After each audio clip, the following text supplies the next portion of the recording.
You're listening to Upon Further Review, presented by Coors Light on the official Raiders Podcast Network. Here's your host, Eddie Paskal. Raider Nation, what is going on? The remote boys are back. It's that time of week, so you know we have to check in.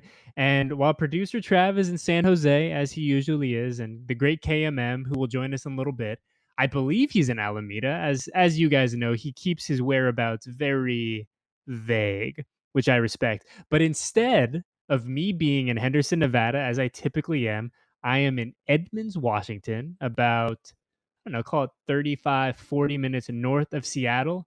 And why, may you ask, am I in Edmonds, Washington instead of my beautiful desert palace? Your boy's getting married this weekend. And, it's a little bit, well, it's a lot different than what we initially thought. And Trav and KMM and the rest of the boys are not coming up. But don't worry, do not fret. We pushed the reception to the winter. So we're all going to come up. We're all going to celebrate again together. But the fiance and I wanted to have a ceremony in some capacity on the day that we're getting married or the day we were planning on getting married. So that's what we're doing. We're going to have a little private ceremony in front of her family. And then a couple weeks from now, I'm going to go back down to California to have a church ceremony in front of my family.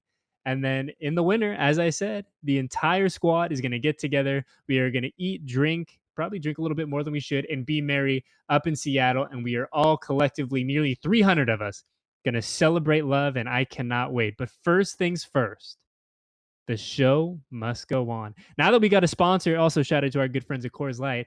Dude, we gotta work, man. We don't have time to take weeks off. So we are grinding away as I prepare for some casual nuptials. But the show goes on, and it's a good show this week, man. In addition to welcoming Kyle in just a little bit and doing the victory formation and yucking it up and being hooligans as we always are, we're going to welcome in just a few minutes our new personal friend, our close personal friend, I should say, Jeff Heath. Jeff Heath, who was signed in free agency away from the mighty Cowboys of Dallas. Jeff Heath, who can, I'm still pretty sure, kick a 50-yard field goal. Jeff Heath, who is going to give Tanner Muse a run for his money as a special teams ward daddy, I should say. But just an all-around good dude, man. And as he says multiple times, and you'll hear him, he's just a guy. And you got to respect Jeff for just being pretty honest. And he's a normal dude, man. And that's kind of cool, especially for what we do and what's important to us. And we just want to have guys that you can talk to and hang out with. And Jeff is certainly that. But before we welcome in Jeff, we have to do it. You know where we begin. We begin with transactions. And surprise, psych, no transactions this week. Travi, when was the last time we had a week with no transactions? I don't even remember. That's a great question. Maybe like the second week after the season ended? After like the future? Yeah, it's been some time. Yeah, dude, it has been quite a while since we have not made any moves, but hey, no moves this week. Everything status quo for the silver and black. And with the offseason program coming to an end in, let me look at my calendar, let's round up and say 3 weeks. We only got a few more weeks of transactions before we go on hiatus.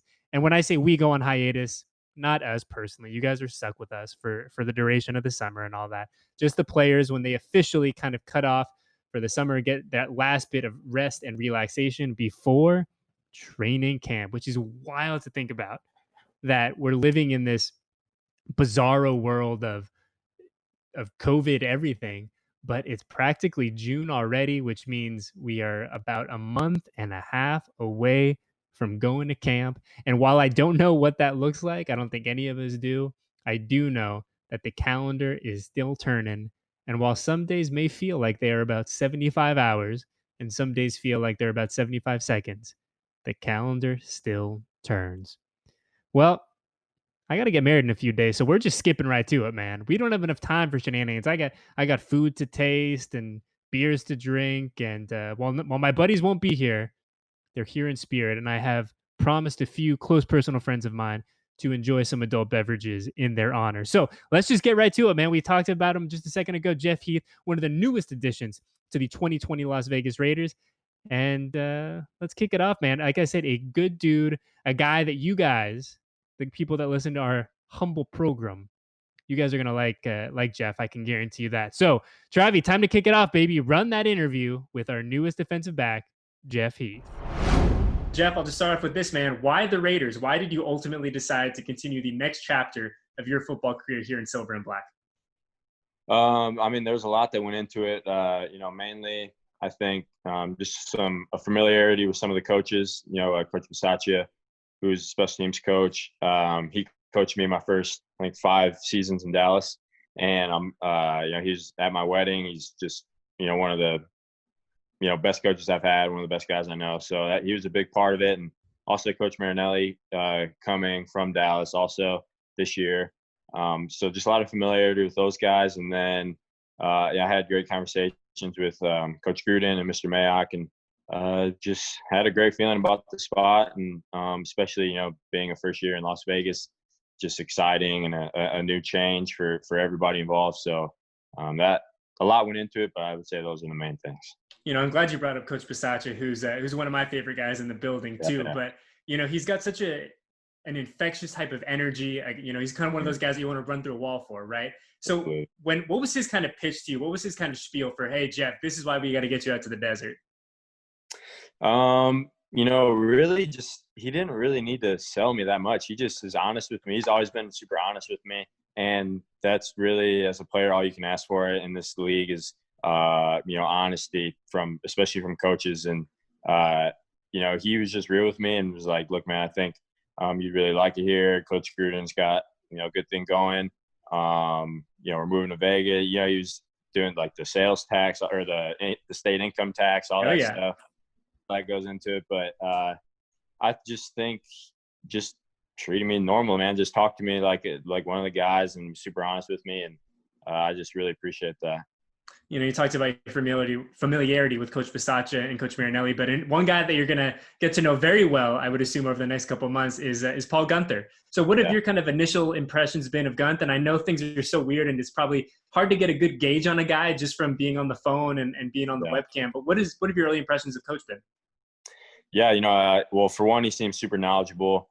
I really like his style of coaching and, how he teaches. I think it's, as hard as this is, just trying to learn all this new stuff virtually.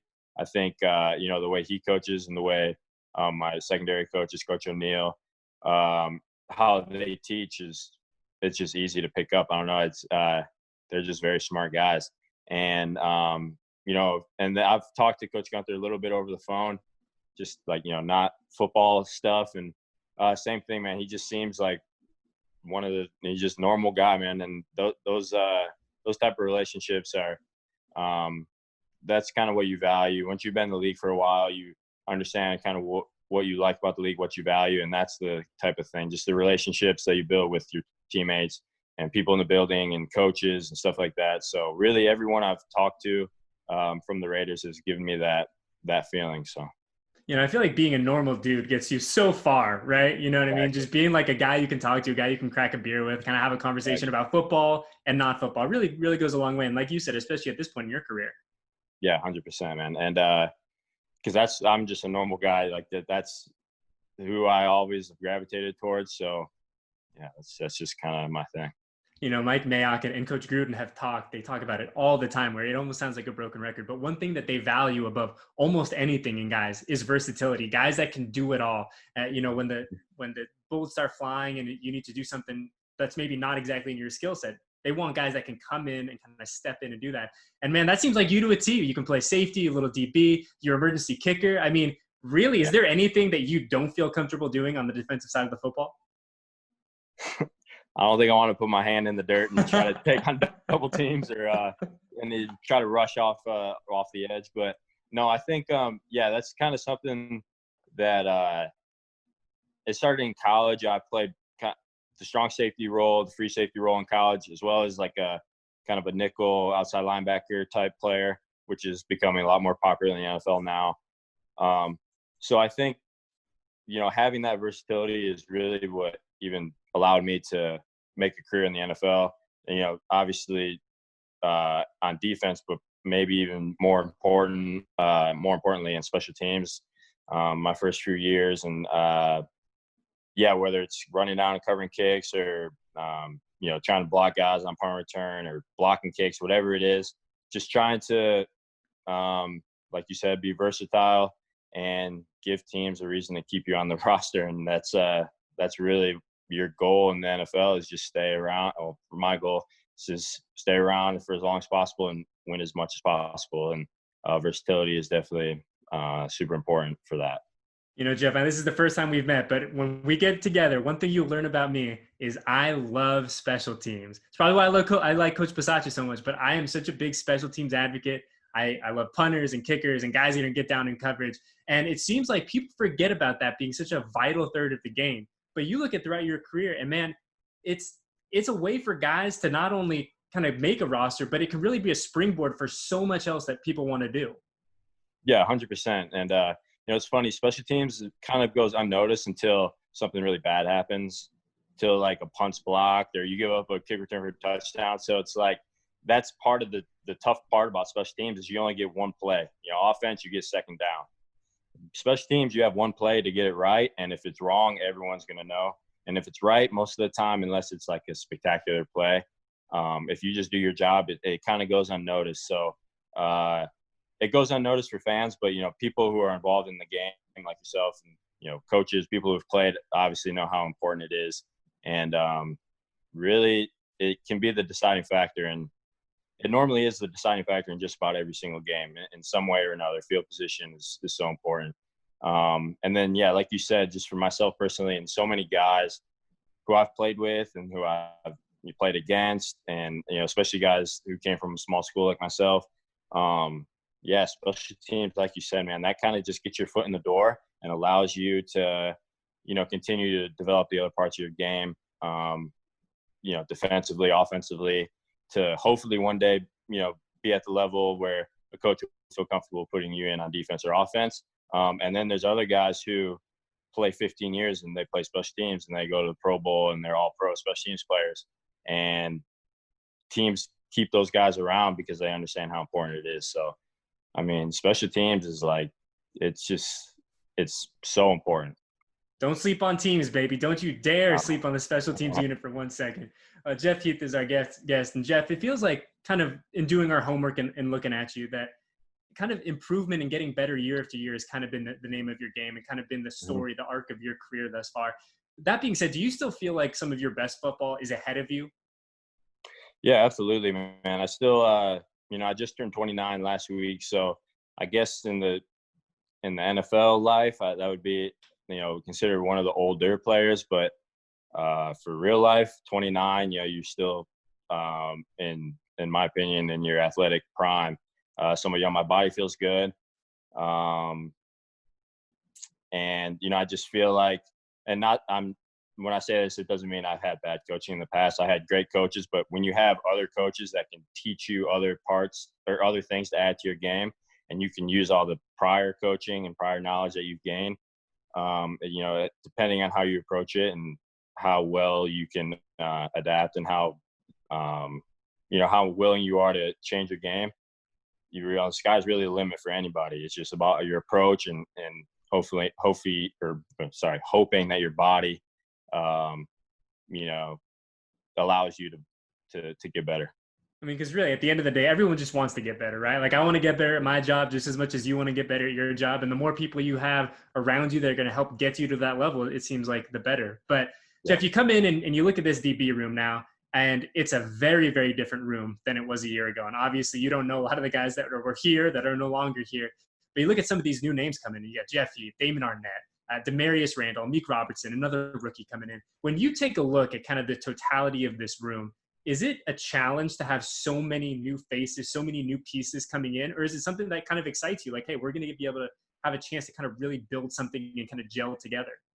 Yeah, I think it's super exciting. And, I went through something like that in Dallas where, I think it was between either my third or fourth year, my fourth and fifth year. We had five DBs leaving free agency. All of our veteran DBs left in free agency, and we drafted 4 DBs. So I went from being like the youngest guy in the group to the oldest guy in the group with all these new, rookies. And I think we had a couple second-year guys. So I mean, it was like in a matter of months that the room had, it was like 5 guys out, 5 guys in. And that was an awesome opportunity really to just build a new kind of mentality, a new goal. Especially when you get these young guys that kind of come in and they have all this energy and all these, like, it's just a different generation, but those guys are really important to, like, keeping the morale in the room up, keeping it fun. And then the veteran players you have there to teach, hopefully teach these young guys how to maintain, how to maintain their career in the NFL, like how to become a pro, how to take care of their body, all that stuff. So I feel like when you, and it sounds like we have that with Las Vegas too, you have a good group of veteran guys, a good group of young guys, and we're all new and we're all going to be in a new place too. So we're all going to be going through that together. And I think it's just really exciting. Is it crazy to think of the fact that, like you said, you just turned 29 and all of a sudden you're like one of the OGs in that room? It is weird, man. That happened overnight. It really did. And like that story about all the guys leaving, it really, at that moment, since that point, I've always been one of the oldest guys in the room. So yeah, it's just crazy. It goes by really fast. Yeah, dude, trust me, I know. It's got to be nice though for you to come in, like you said, everyone's going through kind of a new transition, right? After the virtual offseason program ends, everyone's becoming to Vegas. It's going to be a first for everyone. Doesn't matter if you've been here for 6 months or 6 years. But I imagine it's got to be nice for you to have Malik Collins, Jason Witten, like you said, Coach Bisaccia, Coach Marinelli, a couple friendly faces to kind of help you through this transition. Yeah, absolutely. It was funny. I Witt earlier today. We talked for like an hour on the phone, just talking about all the stuff, like all the meetings and all the stuff that we're learning, that he's learning on offense, I'm learning on defense. So, and you also mentioned Malik, who was in Dallas. His locker was right across the thing from mine. So we were always, talking, hanging out. I think it was funny when Coach Green was talking to me. He was, during free agency, he's like, I'm going to try to get Witten and Malik Collins too. And then before I even made my decision, I saw like the scroll on ESPN, Malik Collins, Jason Witten signed with the Raiders. I'm like, oh yeah, I think that's my sign. I think I have to go ahead and do this too. So I'm really excited to have those guys out here too. We haven't had a chance to talk to Witten yet. What's Witten like outside of being one of the greatest tight ends that's ever strapped the pads on and gone to work? Like, what's he like as a dude? It's just one of the guys, man. He always has been. Like, you would think, obviously he's older than most of the guys that he's playing with, and sometimes that age gap is hard to relate to some of the younger guys. But I've never gotten that feeling with him, and I think he's just so open to new guys and new personalities, and he just accepts you for who you are. And if you go out and you work hard and you give it your all, then he's gonna like you, man. He's just one of those guys. He really respects the game, and he respects people that play the game the right way and go about it the right way. So I think the guys who haven't met him yet on the Raiders they're going to be very fortunate to get to play with him this year. That's music to our ears. Well, Jeff, last one before we let you out of here. What's a game day like at Saginaw Valley State?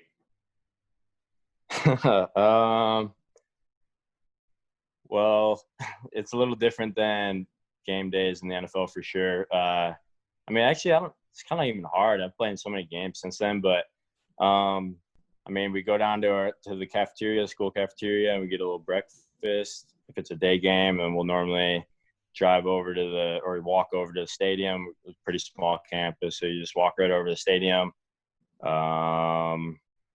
and play the game, and I'm back in my dorm 30 minutes after the game. Well, you've come a long way from Saginaw Valley State. I'll tell you that much, brother. Exactly. Well, hey, Jeff, it was great to meet you virtually. It was great to get a chance to catch up with you, and hopefully we get to do this in person before too long. So stay safe, stay healthy, and hopefully we see you on the other end of this pretty soon. All right, man. Appreciate it.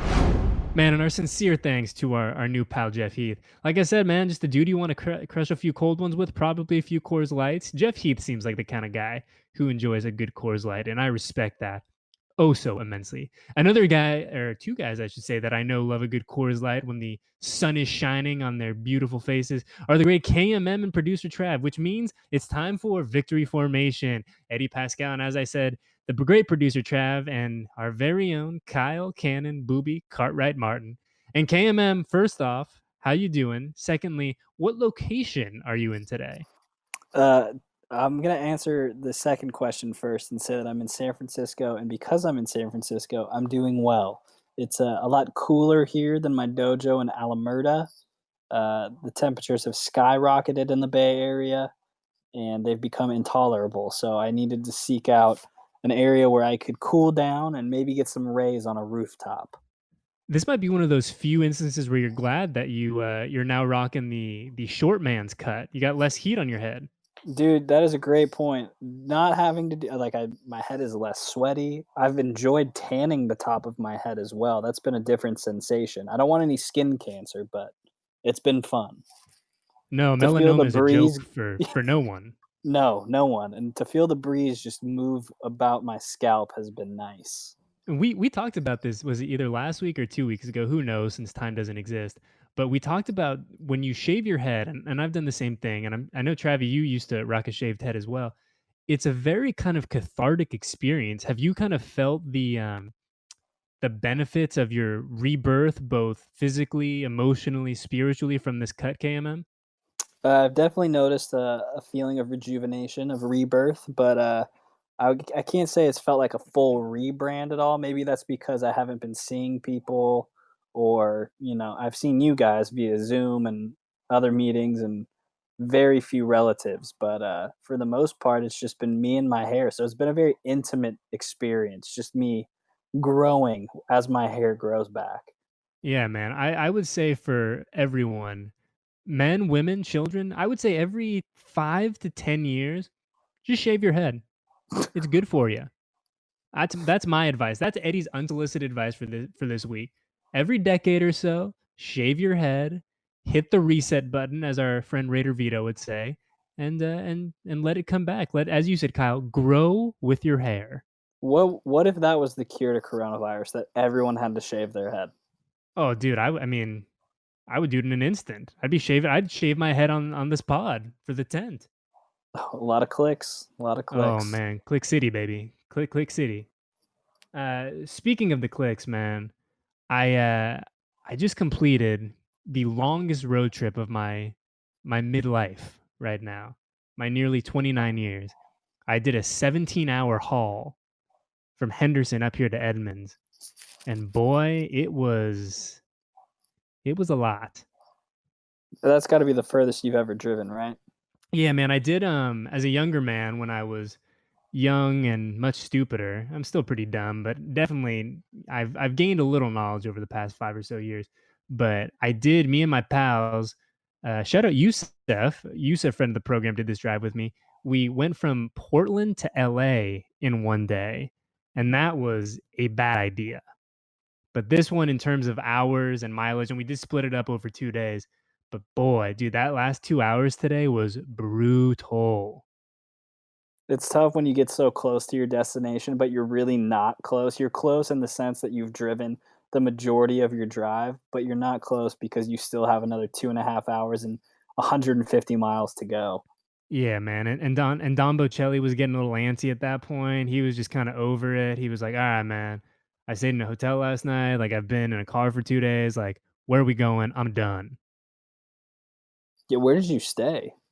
We stayed in Boise, Idaho, of all places, at a chain hotel that I will not reference because, well, one, I didn't really enjoy my stay there, and two, they're not giving us any money.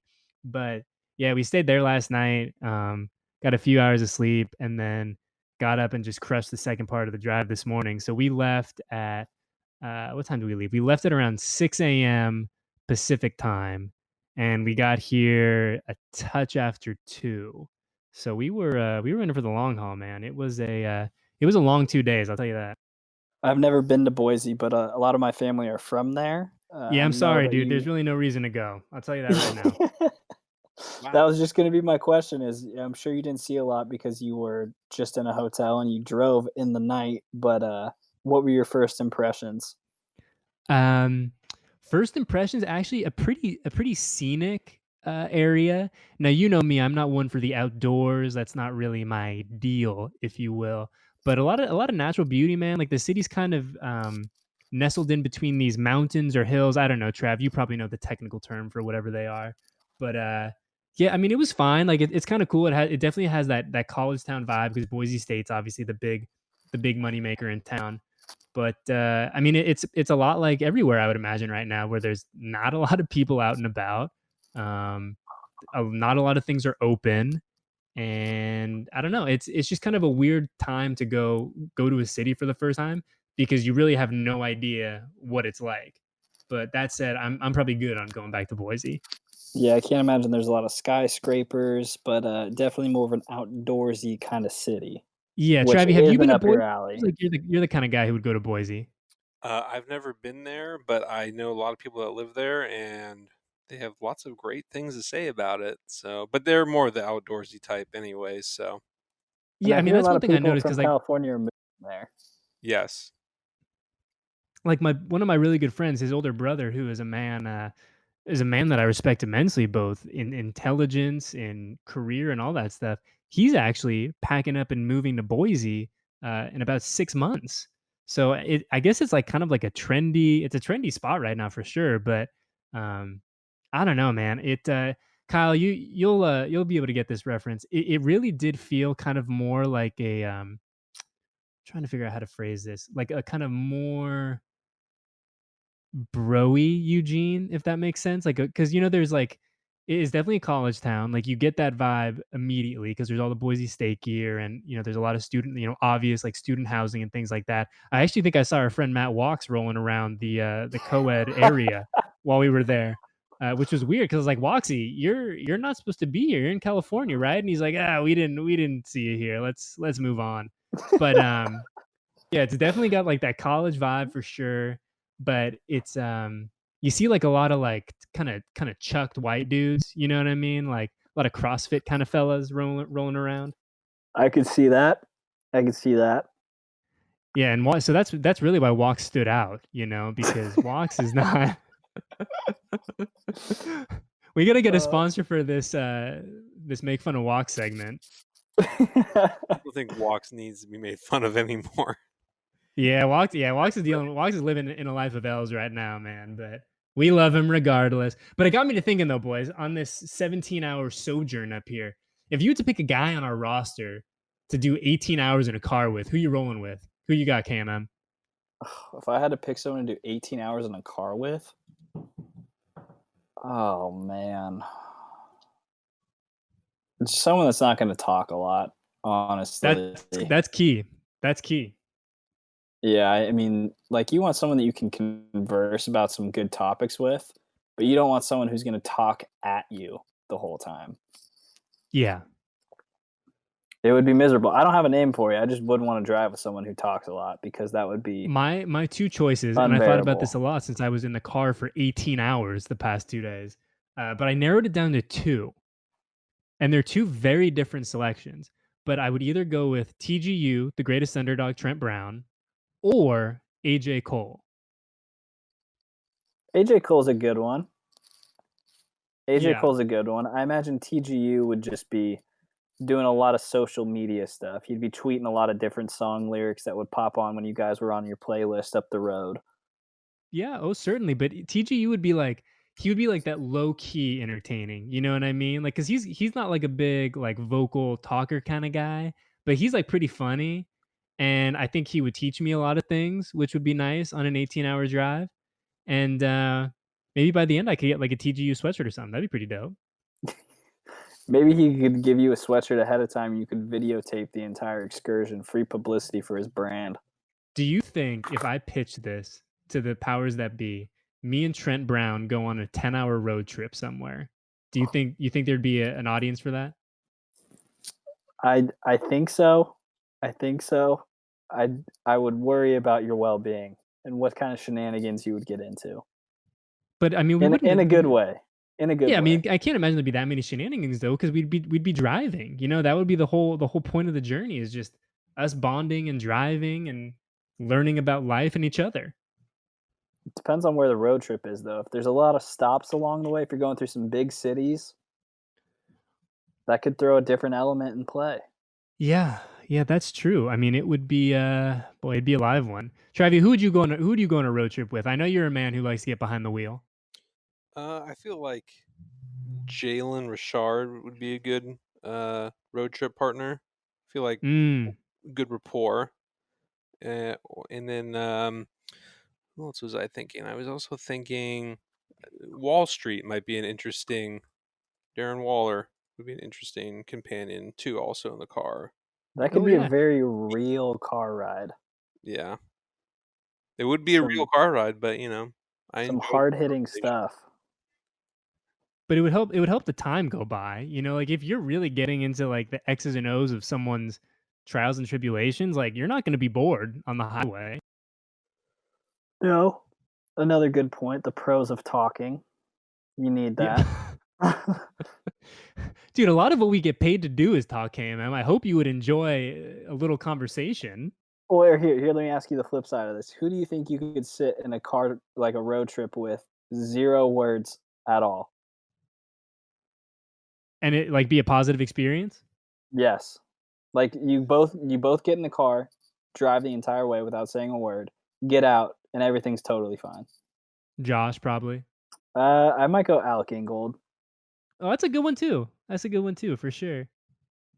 Because you got to be with someone who's very at peace with like one, who they are, but at peace with the silence too. Yeah, like that doesn't feel uncomfortable and forces conversation when they don't know someone that well. Like just accept the fact that it's okay to not say anything for a little bit.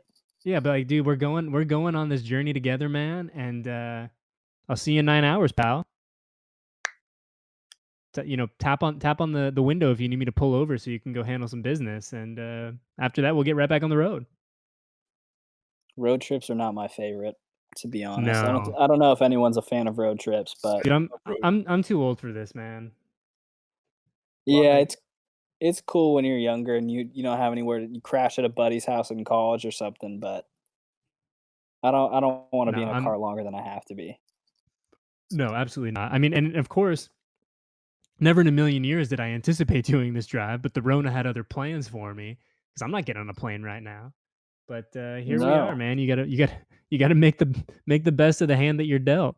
But on a positive note, I feel like, and we talked about this last week, I feel like we're inching ever closer, and keyword on inch, to sports returning.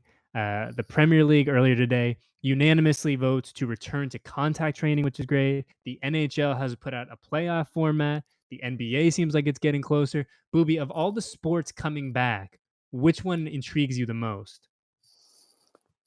Definitely. I mean, I don't know. The NHL 2014 playoff format. I don't know. I hope the NBA doesn't do that. I hope they keep it with just the top 8 Western Conference teams and top 8 Eastern Conference teams, because I feel like it waters down the playoff experience if you're just letting teams with under 500 records compete for its shot at the title. It just like, what was the point in playing the regular season then if the majority of the teams are going to be in the playoffs? I mean, we don't have to make it like the NCAA and be March Madness. I don't know. It'll be interesting for them to try out too. But also in my mind, when I saw that the NHL did that, are they doing that to try and like be interesting and find a way to get more fans and people engaged with the sport? Or I don't know. I'm not that's a good of it. That's a good point though, because I think playoff hockey by and large, and Trav, I know you're a big hockey guy, but playoff hockey is about as perfect as anything can be, right? I think it's the best playoffs in North American sports. It's a blast. There's no blowouts in series. Like, it's just super intense. Like, it's a lot of fun. So maybe you're onto something, Kyle, where they're like, hey, the playoffs are already great. Let's just expand it. We know people are going to watch because they're so starved to watch any type of sports right now. Let's make it huge. Let's make it a huge playoff and get weird. Travi, the Sharks aren't in though, right? And I'm not being a smartass. They're out. No, they were dead last in the division, so they were automatically eliminated along with the other 2 California teams. How many? If they have 24 teams that made the playoffs, how many teams were eliminated? 4? Isn't that many? I think it was like 6 or 8. Oh, that's got to be humiliating, because there's got to be teams that are like under 500 that got in, right? Oh, I'm sure. Oh, definitely. Oh, I'll hit a quick Google. Yeah, do that. Do that, KMM. I personally am excited for, and this won't surprise either of you, dude, the Premier League coming back. Like, I've missed my Premier League mornings. I've missed it all. I've missed the fanfare, the shenanigans, all that. And man, I cannot wait. I mean, at this point, I'll take anything. Give me hockey, give me baseball. Obviously, the Premier League's number one on my list. Give me the NBA, give me whatever, because dude, I can't go through a summer with nothing on the TV. I simply can't. I've read a lot of books. I've brewed beer. I'm running out of activities, man. Like, I need to watch a crummy Timberwolves Phoenix Suns game on a Tuesday afternoon or a Tuesday night. I need that back in my life, and I never thought that I would, but I need it so badly. Okay, man, how do your research go? There's randomly, because of the addition of the Las Vegas Golden Knights, there's 31 teams in the NHL, so seven didn't make the cut. Oh, dude, that's got to be a tough pill to swallow for those 7 teams. Yeah, and the 3 California teams, the Ducks, Kings, and Sharks, all finished with 29 wins. Obviously, NHL operates on a point system, but yeah. So I think there's maybe a few teams that snuck in that were above 500, but I don't think that there were any below 500 that got in. Yeesh. Yeah. Yeesh. I hear you on I mean, whatever. If they want to do this playoff format, I don't really give a damn. Just, I need sports. I agree with you. I signed up for Fubo TV the other day and watched Borussia Dortmund versus Bayern, which was exhilarating. They were pumping crowd noise into the stadium, which I thought was cool.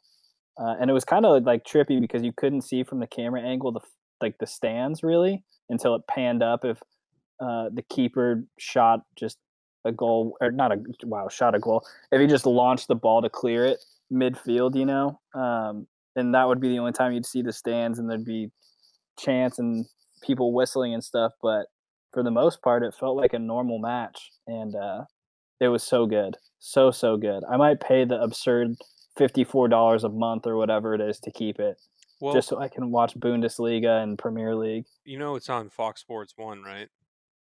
I did see that after Trav. Yeah. So you don't need to spend $50 for that. We already no. But I know your finances are your own, KMM, and Lord knows that I don't want to dive into what you got going on with the banking system, but get those games for free, baby. Don't be paying that 50 bones a month. Well, I'm on the free trial right now. I actually set a reminder on my calendar to delete my account June 1st. So smart. For the next few days, I'm going to milk it for what it is. Yeah, it's fair enough. Fair enough. What are you guys doing this weekend instead of coming to my wedding? Man, that bums me out. I literally just looked at Angela's calendar on her wall before we hopped on the Zoom call, and just in big, bold letters, Eddie and Kirsten's wedding. And it bums me out that I'm not there, man. I'm sorry that you I mean, I don't know. It's on the positive side. It's a very intimate wedding that you're having. Yeah, well, now we got 3 of them, bro. Now it's like, we had 1 wedding on the books, and and I know I'm making light of it, but we're really fortunate in the sense that, there's hundreds of thousands of people that have had their weddings messed with because of the Rona, and we're in the minority where we're essentially everything that we wanted to do, we're still going to do. We're just going to do it a couple months later than we initially thought. I mean, you hear all these stories about people who couldn't get their refunds, and they couldn't do this and they couldn't do that, and they put so much time and effort, and obviously the money's the big one into these special days that they're never going to get back. But thankfully for us, we're going to have that day, and all you hooligans are going to fly up or drive up or whatever we're doing at the time, teleporting, God only knows, but we're still going to be able to celebrate, and we're still going to be able to crush brewskis and do all that. But yeah, man, it's going to be a lot different. It's going to be different than we thought, but it's still going to be cool. We're going to do this one. Then, like I said, we're going to go down to California in a couple weeks. We're going to celebrate with my family. And then but then once the season ends, we're going to, like I said, ship back up here, and we are all going to celebrate together. How mad do you think Kirsten would be if we just shot a show from my wedding? She wouldn't be happy, I imagine, if you were to do a live stream. No, if we were like me, you, and Trav, we just did the show like during the reception in February. We have to do it. Should we do it? That would, I maybe mean, the what would, informal one. yeah, coming to you live from wherever your reception's gonna be. Yeah, well, I mean, Dave will be there, so going live won't be an issue. We can make it He'd be happen if so that's what mad. you really wanted to do on your wedding day, but, No, absolutely not. That's why we're recording this early. I don't want to be dealing with you guys. I want to see you. I want to celebrate with you, but I don't want to have this mic there. I look, man, the celebration, and I've thought about this a lot too, because obviously during this, you know, trying time, you're looking for positives. And I truly, in my heart, believe that the reception, which was already going to be nuts, is going to be that much crazier in the winter because people are going to be so excited. I mean, yeah, I know we're entering phase 2 of the Rona, but, and the places are starting to open up, but I don't feel like it'll be nearly as close. Yes, people will be excited to go out and places will be open for the most part, but I don't think it'll be like what it'll be in February when Yeah. the rains come off and everyone's running rampant. Yeah. I mean, listen, it's not my money, so, I'm gonna kinda, I'm gonna have to defer respectfully, but I think I'm gonna make sure that the liquor, what's it called? The liquor, budget, that number's gotta go up, right? And you include a bring your own on there too if you want. I mean, get real Should we? weird. Is that in poor taste? Are you allowed to do such things? I mean, I've never received a wedding invite that says bring your own beer, but if you want people to Oh, get if you preface it and say, I want everyone at my wedding to be schmammered beyond belief, drink the free booze, and then when we tap that, bust out what you brought and let's get weird. I mean, the one good thing about where the reception is gonna be is, uh is that it's in this nice little strip in Seattle where there's a lot of bars and breweries and things to keep a celebration alive in the after hours, if you catch my drift. That is exciting. And a good Speaking of, location scout on your behalf. yes. Travi, do we have time to crack some cold ones? We always have time to crack some cold ones. Hell yes. Who's going first this week? Let Trav do it. I guess I'll go first because Yeah, kick it off, Travi. it's been a couple weeks. Well, I would like to crack my cold one for the newly minted Mr. and Mrs. Pascal. Oh, Mazel Tov.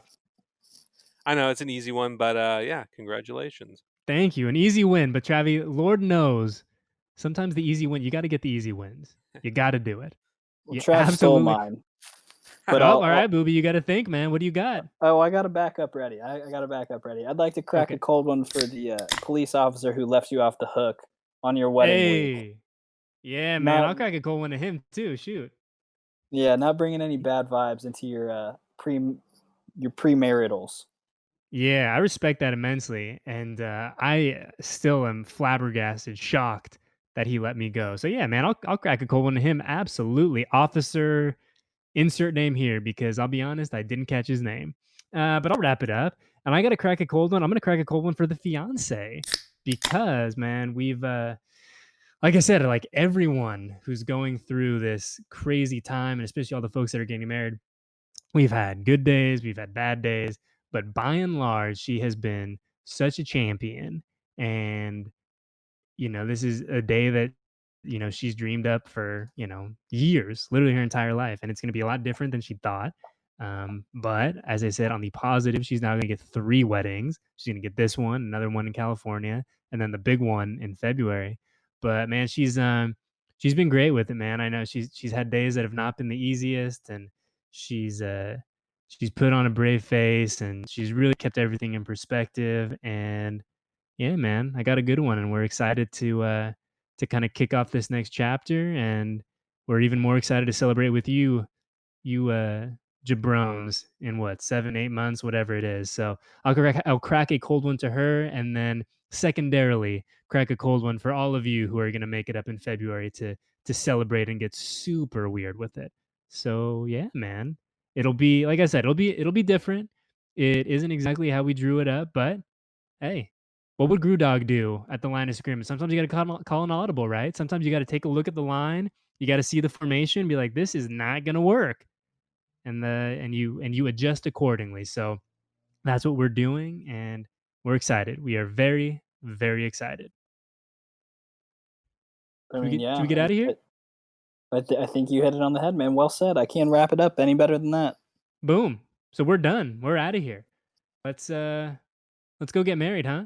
So, for Eddie Paskal, producer Trav, the great KMM, our new close personal friend Jeff Heath, engineer Jim, and everyone else who helps get our little program from A to Z, we thank you deeply, humbly, and oh so sincerely. And we will be back same time, same place, a week from now. And I will be back in Henderson, Nevada, because I'm not moving up here permanently, man.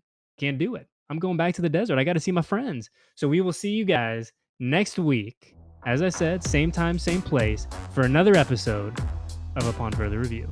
Thanks for listening to this edition of Upon Further Review, presented by Coors Light on the official Raiders Podcast Network.